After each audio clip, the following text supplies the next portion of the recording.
जनता में इतना आक्रोश भर गया है कि वो किसी मंत्री पे सवाल ना पूछ के उन पे हमला कर दे रही है या उनका घेराव कर ले रही है। तो आप समझ जाइए कि सर के ऊपर से पानी गुजर चुका है। स्कूल वाला जो मामला हुआ था उसको लेकर के लगातार जनसुराज जो है सड़कों पर भी उतरी, कैंडल मार्च निकाली और खुद स्वास्थ्य मंत्री के आवास का भी घेराव किया। ये जो 2 बच्चे के साथ जो मामला जो देखने को मिला है, उसके लिए फिर जनसुराज की तरफ से क्या कुछ अगला कदम है? जनता मांग रही है कि आप बाकी जो राशि आपने ली उसका डिटेल दीजिए।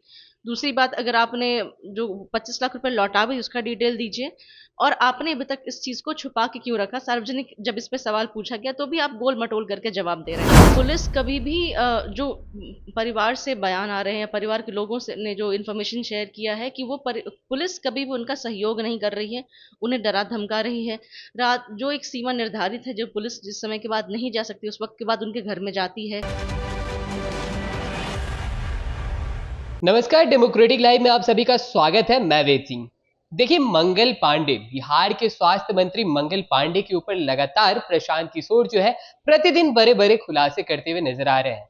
कभी एम्बुलेंस घोटाला तो कभी उनका कोरोना के समय लिया हुआ फ्लैट और कई तरह की बातें जो है वो मंगल पांडे से जुड़ी हुई प्रशांत किशोर जो है लगातार खुलासे करते आते हैं। और इन्हीं सब तमाम मुद्दों पर बातचीत करने के लिए अभी हमारे साथ मौजूद है सोनाली आनंद जी, जो कि जनसुराज की प्रवक्ता भी हैं। पहले तो स्वागत है आपका हमारे चैनल पे।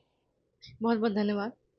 देखिए, लगातार बिहार के जो स्वास्थ्य मंत्री हैं मंगल पांडे, उसको लेकर के प्रशांत किशोर तरह तरह के जो खुलासे करते आ रहे हैं। कभी एम्बुलेंस घोटाला तो कभी उनके फ्लैट को लेकर के। लेकिन जो फ्लैट वाला जो मामला था, उनकी तरफ से मंगल पांडे की तरफ से स्पष्टीकरण दिया गया है कि हमने तो कर्ज लिया था और कर्ज लौटा भी दिया। इस पे क्या कुछ कहना चाहिए? देखिए, सबसे पहली बात कि जब आप किसी पे आरोप लगाएंगे तो कोई ना कोई प्रतिक्रिया तो आएगी ही। तो ये एक बस प्रतिक्रिया है, लेकिन इसमें कितनी सच्चाई है इसकी पुष्टि अभी तक नहीं हुई है, क्योंकि उन्होंने ये कहा कि 25 लाख हमने कर्ज लिया और पाई पाई करके हमने लौटा दिया। तो जिस ढंग से जिस प्रेस कॉन्फ्रेंस के माध्यम से जिसने प्रशांत किशोर जी ने आरटीजीएस का नंबर तक डिटेल्स भी शेयर किया, तो उसी माध्यम से अगर आपने बिल्कुल आप भी वैसे कुछ डिटेल्स शेयर करें, वैसे प्रमाण शेयर करें। और दूसरी बात यहाँ पे ये आती है कि जो अन्य जो रिमेनिंग अमाउंट है 65 लाख या फिर 60 लाख जिसकी बात होती है, उसको भी आपको बताना पड़ेगा, क्योंकि अब जवाब जनता आपसे मांग रही है। ये पर्सनल चॉइस या पर्सनल डिटेल्स वाली बात नहीं रहेगी, क्योंकि आप पे भ्रष्टाचार के आरोप लग रहे हैं। तो आप अगर इस बात का खंडन करते हैं तो आपको एक प्रूफ के साथ इस बात का खंडन करना पड़ेगा। और रही बात कि उन्होंने जब भी एफिडेविट दिया है तो उसमें कभी भी इस फ्लैट का जिक्र नहीं किया है। तो या तो इस संपत्ति को वो छिपा रहे हैं, तभी इसका जिक्र वो अपने एफिडेविट में नहीं करते हैं। और जब ये मुद्दा उठा और उसके कई दिनों बाद उनकी प्रतिक्रिया आई, तो सबसे पहले सवाल जो जवाब जनसुराज मांग रही है, जनता मांग रहा है, जनता मांग रही है कि आप बाकी जो राशि आपने ली उसका डिटेल दीजिए। दूसरी बात, अगर आपने जो 25 लाख रुपए लौटा भी उसका डिटेल दीजिए। और आपने अभी तक इस चीज को छुपा के क्यों रखा? सार्वजनिक जब इस पे सवाल पूछा गया तो भी आप गोल मटोल करके जवाब दे रहे हैं। और उसके अगेंस्ट में आपने जो भी फेवर्स लिए, आप उस पे भी अगर आपको आप मतलब अगर आप उस बात को स्वीकारते नहीं तो आप उसके भी प्रमाण दीजिए, क्योंकि आप पे बहुत गंभीर आरोप लग रहे हैं कि आपने फेवर के तौर पे उनसे पैसे लिए और अब इन रिटर्न आपने फेवर दिया दिलीप जायसवाल जी को। लेकिन वहीं अगर देखा जाए, कुछ दिन पहले की बात है, देखिए बिहार में भी एनडीए की सरकार है और कुछ दिन पहले खुद स्वास्थ्य मंत्री मंगल पांडे जी के ऊपर हमला हो जाता है। उसे कैसे देख रही हैं आप? देखिए, जब अभी तक जो बिहार एक स्टेट है ना, जिसे लोग ये मान के चलते कि बिहार एक पिछड़ा राज्य है, लेकिन जहाँ जिस राज्य में भी या फिर जिस स्टेट में भी अगर जनता जागरूक हो जाए, आप उस वक्त समझ जाइए कि जनता जाग चुकी है। वो एक बहुत ही इवॉल्व सोसाइटी है, इसलिए जनता आपसे जवाब मांग रही है। और इसका एक ये भी साइड आप देख सकते हैं कि अगर जनता में इतना आक्रोश भर गया है कि वो किसी मंत्री पे सवाल ना पूछ के उन पे हमला कर दे रही है या उनका घेराव कर ले रही है, तो आप समझ जाइए कि सर के ऊपर से पानी गुजर चुका है।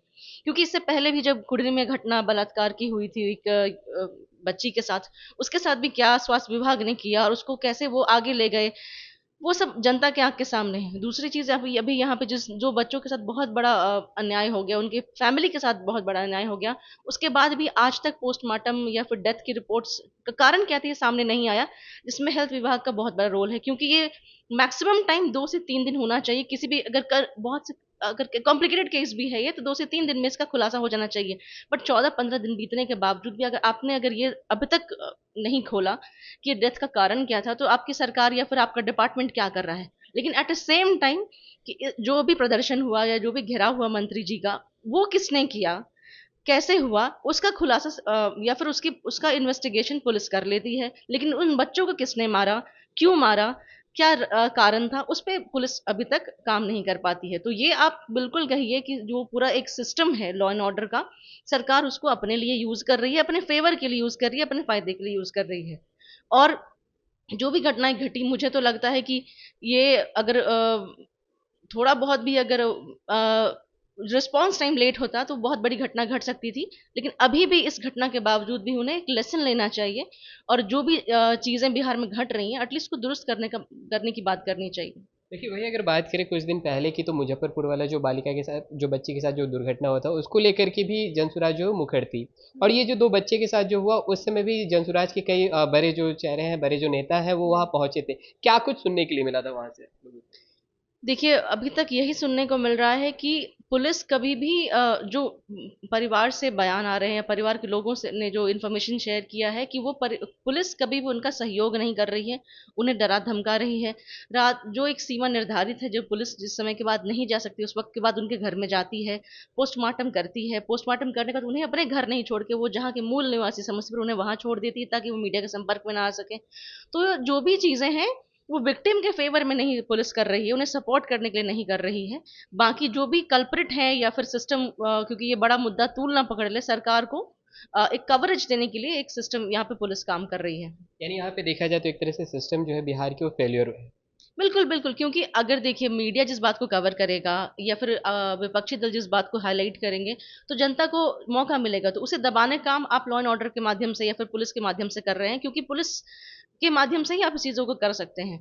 तो यहाँ पे आपने कहा कि हम इस मुद्दे को लेकर मुखर थे, तो यहाँ पे करना ये जरूरी है, क्योंकि मौजूदा सरकार जिसे आप चुन के लाते हैं, उनका असली चेहरा क्या है, लोगों के प्रति उनका रवैया क्या है, वो लोगों के प्रति कितने सेंसिटिव है, ये जानना जनता का बिल्कुल हक है। जब बच्चियों के साथ ऐसी ऐसी घटनाएं होती हैं या बच्चों के साथ, तब भी सरकार नहीं जागती है और इसे इग्नोर करके आगे बढ़ने का काम करती है। तो यहाँ पे हमारा दायित्व बन जाता है कि जनता को जगाना, मीडिया के माध्यम से जनता को सब कुछ सच बताना। देखिए मुजफ्फरपुर वाला जो मामला हुआ था, उसको लेकर के लगातार जनसुराज जो है सड़कों पर भी उतरी, कैंडल मार्च निकाली और खुद स्वास्थ्य मंत्री के आवास का भी घेराव किया। ये जो दो बच्चे के साथ जो मामला जो देखने को मिला है, उसके लिए फिर जनसुराज की तरफ से क्या कुछ अगला कदम होगा? देखिए, हमारा तो यही कहना है कि हम वो हर संभव प्रयास करेंगे जिससे उन बच्चों को न्याय मिले, क्योंकि जितना केस में आप डिले करते जाएंगे, उतना उतने संभावना है कि एविडेंसेस मिटते जाएंगे। तो जितना आप हम तो ये प्रेशर बनाएंगे प्रशासन पे या फिर हेल्थ डिपार्टमेंट पे या जो भी कंसर्न डिपार्टमेंट है उन पे, कि आप जल्द से जल्द डेथ का कारण आइडेंटिफाई करें, ताकि एविडेंसेस के साथ छेड़छाड़ ना हो, और जो कल्प्रिट हैं उनको उन तक पहुंचा जा सके, ताकि जिस ढंग से बिहार में गुंडों का या फिर जो एक एंटी सोशल एलिमेंट है उनका मनोबल बढ़ा हुआ है, उनको कुचला जा सके। अदरवाइज जैसे इलेक्शन का टाइम नजदीक आता जाएगा, आपको ऐसी घटनाएं बहुत लेवल पे, बहुत स्केल पे बढ़ती नजर आएंगी। ये सिर्फ पटना की बात नहीं है, अगर आप कलेक्टिवली इसको अगर जोड़ें तो पूरे बिहार में हर रोज के बेसिस पे आपको तीन चार घटनाएं ऐसी या फिर उससे ज्यादा भी हो सकती है मिल जाएंगी, हर जिला को अगर आप कवर करें तो। लेकिन कुछ मुद्दा तूल तब पकड़ लेता है जब उसे राजनीतिक दल उजागर करते हैं या फिर उसके बारे में बात करते हैं, बट ऐसे कई अन्य मुद्दे हैं जो घटनाएं घट जाती है पर उन पर कोई चर्चा भी नहीं करता, क्योंकि पुलिस उसे फर्स्ट पॉइंट पे ही निपटा देती है। यानी जनसुराज चुप नहीं बैठने वाली है। जो भी जनता के साथ अन्याय होगा और सरकार के असली चेहरा को उजागर करेगा, जो मंत्री भ्रष्ट मंत्री सीट अपनी सीट पे बैठे हैं, उनको उनका सच सामने लाने का जनसुराज काम करता है, चाहे वो सत्ता में रहे ना रहे। ये हमारी दायित्व है और हम इस पे काम करते रहेंगे। बहुत बहुत धन्यवाद। तो जैसे कि आप सुन रहे थे, हमारे साथ मौजूद थी सोनाली आनंद जी, जो कि जनसुराज की प्रवक्ता है। इन्होंने साफ तौर पर कहा है कि अभी कुछ दिन पहले की जो घटना है, जिसमें दो मासूम बच्चे की निर्मम हत्या कर दी जाती है, उसके बाद जनसुराज के जो बड़े बड़े नेता हैं वो भी वहां पहुंचते हैं और उनके परिजनों से मिलते हैं और उनका जो भी वहां जो मसला है, जो मामला है, उसको समझने की कोशिश करते हैं और उनके परिवार के साथ खरा भी है। तो इन्होंने साफ तौर पर कहा कि एक तरफ से प्रशांत किशोर जो है लगातार स्वास्थ्य मंत्री हो, या फिर दिलीप जायसवाल हो, या फिर अशोक चौधरी हो, बड़े बड़े नेता मंत्री का जो पोल खोल रहे हैं, वहीं दूसरी तरफ जनसुराज के जो भी सिपाही हो है या फिर जो भी कार्यकर्ता है, वो भी शांत नहीं बैठे हैं। अगर कभी भी किसी को भी किसी भी तरह की अगर परेशानी हो रही है, कहीं भी किसी भी तरह का घटना घट रहा है, तो जनसुराज जो है वहां जरूर पहुंच रही है और लोगों का समर्थन कर रही है। तो चलिए, और भी ऐसे तमाम खबरों का सिलसिला इसी प्रकार बना रहेगा डेमोक्रेटिक लाइव पे। अपनी राय प्रतिक्रिया हमारे कमेंट बॉक्स में जरूर साझा करें। धन्यवाद।